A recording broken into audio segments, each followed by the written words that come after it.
One of the most frequent issues that we are facing at work, in our household, with our friends, with our colleagues, is gossip, which is a very toxic behavior that only leads us to worsen the situation, and it can potentially destroy relationships.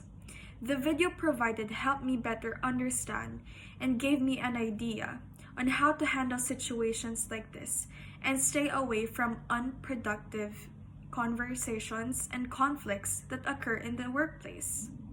I can completely relate to the video because at a very young age, when I was in elementary school, I already came across girls talking behind each other's back.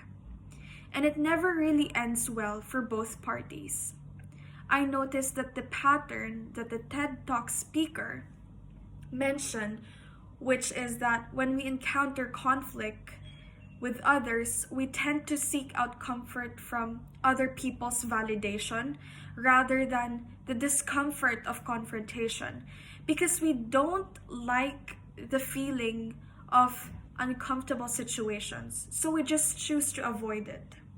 We seek those who would agree with us because we dislike the idea of disagreeing with us, or even when our pride gets in the way. We need that pat on our back to tell us that we are on the right track and we have the right place. Doing so, that does not actually resolve any conflict. Rather, it makes matters worse because it fosters conflict and causes us to lose trust in one another in a setting where there should be unity and teamwork and collaboration. In our daily lives, we come into contacts with angels and devils, it was mentioned in the video, or the biases that we hear on our ears. I definitely realize that there are multiple voices that influences our decisions and the way we think.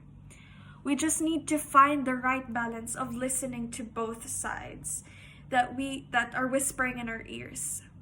Assuming good intent and go to the source were both core behaviors that were mentioned. And I like that the speaker shared a simple yet clear concept rather than presenting a complex idea. Assuming good intent is when you tone down the negativity that you bring to situations and people. Like, for example, when a person you are working with is not performing well that day, your initial thought would be, she's lazy, she's uncoordinated, and she's unprofessional. But in assuming good intent, when we apply that behavior, we need to ask ourselves first, why would a good person act this way? We choose to be empathetic towards our coworkers rather than just making a snap judgment and jumping to conclusion, which makes us more emotionally intelligent team player. For the second behavior, go directly to the source. It sounds easy, but it's a very difficult thing for most of us.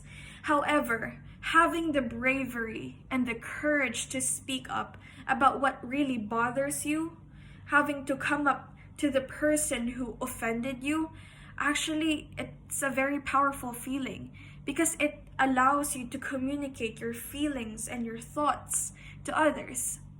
These are essential behaviors that must be practiced in the workplace for a team player to be productive and to get along with those around us. After all, no one wants to work in a team when there is conflict. I learned that most of the time, gossiping happens in a job when you are working with many types of people, coming from different race, different values and culture and beliefs. In conclusion, being compassionate goes a very long way. We shouldn't be producing drama in a workplace where there should be peace and understanding. I realize that communication holds so much power that it can make or break relationships.